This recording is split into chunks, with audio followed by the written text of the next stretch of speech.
संस्कृत के महान प्रवक्ता आशीष शुक्ला सर की क्लास ज्वाइन करने के लिए हमारे YouTube चैनल को सब्सक्राइब करें। प्यारे बच्चों, आप सब लोगों को नई सुबह की हार्दिक शुभकामनाएं। आप लोगों ने पिछले 3-4 वीडियो में व्याकरण के बेसिक चीज़ें जो भी होती हैं वो आपको बताया गया। आपने उसको देखा। देखने के बाद आप उसे अवश्य पढ़े भी होंगे, नोट भी किए होंगे और अपने कॉपी में भी उसको लिखे होंगे। आज जो हमारा अगला टॉपिक है या अगला प्रकरण है वो है संधि। आपको संधि, आप लोगों ने नाम सुना होगा, नहीं भी सुने होंगे तो आपको बताया जाएगा संधि होता क्या है। संधि का शाब्दिक अर्थ है मेल या जोड़। संधि का जो शाब्दिक अर्थ होता है वो होता है मेल या जोड़। अब रही बात परिभाषा।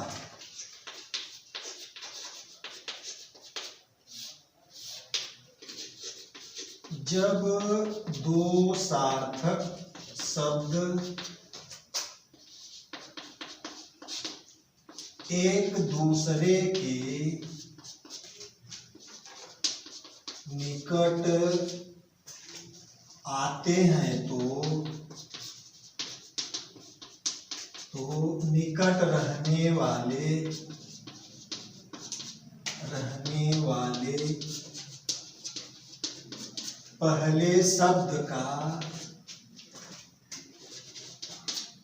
पहले शब्द का अंतिम वर्ण और दूसरे शब्द के पहले वर्ण में जो परिवर्तन होता है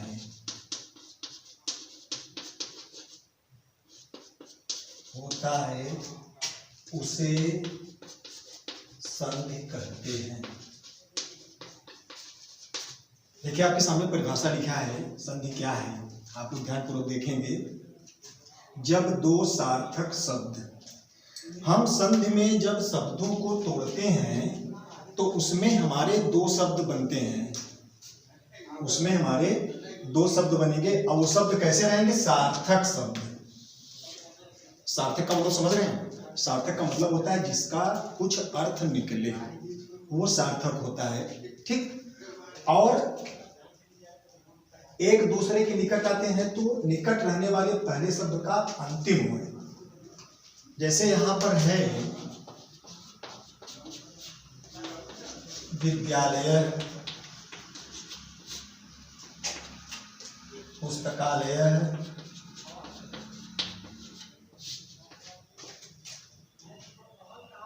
सूर्योदय। अब आप यहां पर देखेंगे, देखिए हम आपके सामने लिखे हैं जब दो सार्थक शब्द एक दूसरे के निकट आते हैं तो निकट रहने वाले पहले शब्द का अंतिम वर्ण।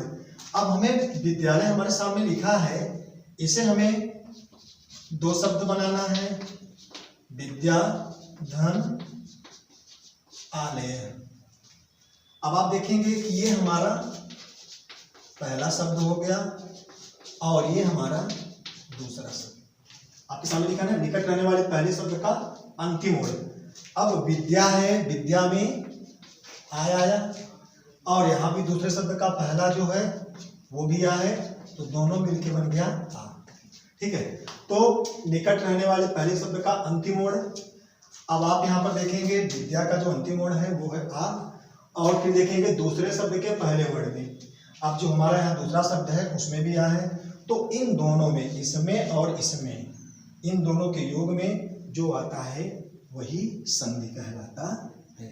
ठीक है, ये आपके सामने परिभाषा है। परिभाषा एक बार आप और देख लीजिए कि परिभाषा संधि की क्या होती है।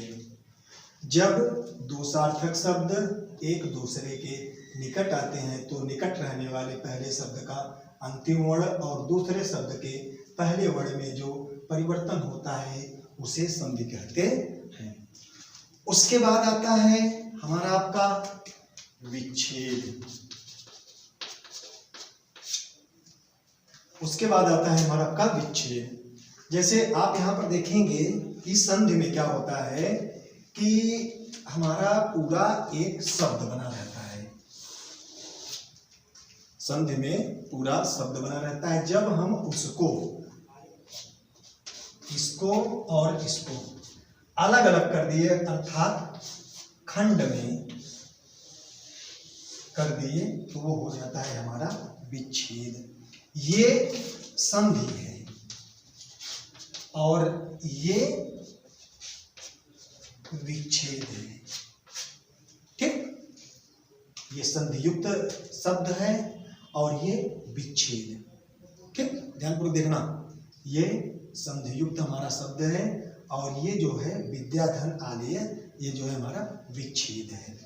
अब उसके बाद आता है कि भेद। उसमें हमारा मिलता है भेद।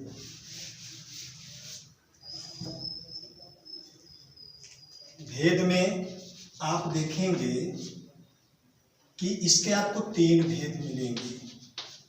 स्वर संधि, दूसरा है व्यंजन संधि और तीसरा है विसर्ग।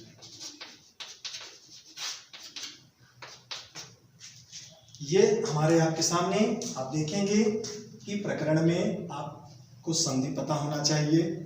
ठीक है, अब आपसे अगर कोई पूछे कि संधि की परिभाषा क्या होती है, तो आपको ये विस्तार पूर्वक बताया गया है।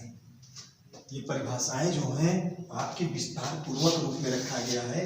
वैसे तो आप जानते होंगे कि 2 वर्णों के मेल में या मिलने में उनमें जो परिवर्तन होता है उसे संधि कहते हैं, लेकिन आज आपको जो यहाँ पे परिभाषा दिया गया है, आप इसको इस तरह से तैयार कर सकते हैं कि आप इसको शब्दशः और परिभाषा सहित ही आप इसको यहाँ पर समझा सकते हैं। तो ये हमारी परिभाषा थी। उसके बाद आपको विच्छेद मिला था कि विच्छेद क्या होता है, संधियुक्त पदों को अलग अलग, जो हमारे संधियुक्त जो शब्द था उसको हमने यहाँ पर अलग अलग कर दिया, तो ये हमारा बन गया विच्छेद। उसके बाद आता है भेद, स्वर संधि के भेद। ठीक है, इसमें संधि में आपको जो मिला हमारा, सबसे पहले मिला स्वर संधि, फिर दूसरा मिलता है व्यंजन संधि, तीसरा मिलता है विसर्ग। अब प्रश्न ये बनता है कि स्वर संधि क्या है। ठीक, आपको ये भी पता होना चाहिए ना कि स्वर संधि क्या होता है, उसके अंतर्गत कौन कौन सी संधियां आती हैं, यह कौन सी संधि इसमें होती है, ये सब आपको पता होना चाहिए। चलिए देखिएगा, परिभाषा मैं आपको ऐसे बता दे रहा हूँ प्रैक्टिकल के रूप में, मौखिक के रूप में, बाकी आपको अगले वीडियो में ये सब आपको लिखित रूप में बताएंगे। देखिए, स्वर संधि दिया गया है। प्यारे बच्चों, कोई भी चीज़ पढ़ने से पहले हमें उसको अच्छे से और ध्यानपूर्वक समझना चाहिए। एक अच्छे छात्र की पहचान होती है कि लिखना कम और सुनना ज़्यादा चाहिए। सही है क्या गलत है, उसके बाद तब आप इस पर गौर करेंगे, तब वो आपको वास्तविक समझ में आएगा।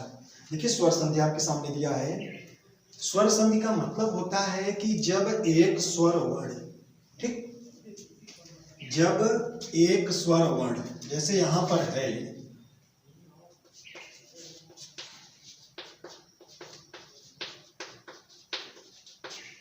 जब एक स्वर, देखिए अब यहाँ पे विद्या है ना, परिभाषा के अनुसार आप चलेंगे तो आपको सब मिल जाएगा। विद्या यहाँ पर आपको मिला, और उसके बाद आप यहाँ पर देखेंगे यहाँ पर भी आ है। तो जब एक स्वर वर्ण अर्थात आ और आ के मिलने से जो परिवर्तन हुआ वही क्या होता है, स्वर संधि। और भी इसकी डेफिनेशंस हैं, जैसे सूर्योदय दे दिया, सूर्योदय, यहाँ आप देखेंगे सूर्य है, धन उदय, यहाँ देखेंगे आप अ मिला, यहाँ ओ मिला, तो ये भी आपका स्वर ही बनता है, ये भी आपका स्वर संधि है। ठीक, अब उसके बाद प्रश्न बनता है व्यंजन संधि क्या होती है। देखिए आपको ये सब विस्तार पूर्वक बताया भी जाएगा, केवल आपको मौखिक रूप में बता रहे हैं कि स्वर संधि क्या होती है, इसके भी भेद आपको नहीं बता रहे हैं। उसके बाद जो हमारा आता है दूसरा है वो है व्यंजन संधि। व्यंजन में भी जैसे यहाँ पर स्वर के साथ स्वर का मेल होता है, तो व्यंजन में क्या होता है, स्वर के बाद स्वर हो या व्यंजन हो, ठीक है। स्वर वर्णों के बाद स्वर या व्यंजन वर्णों का मेल होने पर व्यंजन संधि होती है। उसके बाद आता है तीसरा विसर्ग। विसर्ग में भी यही है, स्वर अथवा व्यंजन के बाद, ठीक है, विसर्ग का योग होने पर विसर्ग संधि होती है। ये आपका है केवल संधि। संधि किसे कहते हैं, उसकी परिभाषा क्या होती है, विच्छेद क्या होता है, संधि के कितने भेद होते हैं, वो सब आपको आज के वीडियो में बताया गया है। और आगे का जो वीडियो होगा वो आपको इसमें जैसे स्वर संधि के भेद, ये सब आपको विस्तार पूर्वक परिभाषा सहित ये सब चीज़ें आपको अलग से बताई जाएंगी। और साथ ही साथ आप लोग पढ़ाई के साथ साथ भी और जितने भी ग्रामर की चीज़ें हैं किताब से, वो तो आपको केवल यहाँ पर वीडियो के माध्यम से या ऑनलाइन क्लास के माध्यम से केवल आपको सामान्य चीज़ें, ठीक है, वो आपको क्लास वाइज समझिए या कंपटीशन में जो भी आपको बताया परीक्षाएं होती हैं उन सब में ये सब सारी चीज़ें आपको बताई जाती हैं। तो इससे क्या होता है कि हम जिस चीज़ को पढ़ते हैं वो हमें कंठस्थ भी होता जाता है और साथ ही साथ हम उसके बारे में विस्तार पूर्वक समझने का प्रयास भी करते हैं। परिभाषाएं आपको छोटी भी परिभाषा मिलेगी, लेकिन जो परिभाषा मैं आपको यहाँ पर लिखवाया हूँ या फिर कंपटीशन के आधार पर आप इसको प्रदर्शित भी कर सकते हो और उसके साथ साथ आप दिखा भी सकते हो। कैसे हम समझेंगे कि सार्थक शब्द क्या होता है, पहला शब्द इसमें कौन है और उसके बाद इसमें दूसरा शब्द कौन सा है, शब्द सार्थक होना चाहिए। जब सार्थक शब्द होगा तभी हमारी संधि एकदम से सही आएगी, ठीक। उसके बाद आपको जो यहाँ पर भेद आपने देखा है, इसके विषय में कल आपको स्वर संधि क्या होती है, इसके भेद क्या हैं, व्यंजन संधि किसे कहते हैं, इसके क्या भेद हैं, विसर्ग संधि किसे कहते हैं, इसका क्या भेद है, ये सब आपको अगले वीडियो में बताया जाएगा।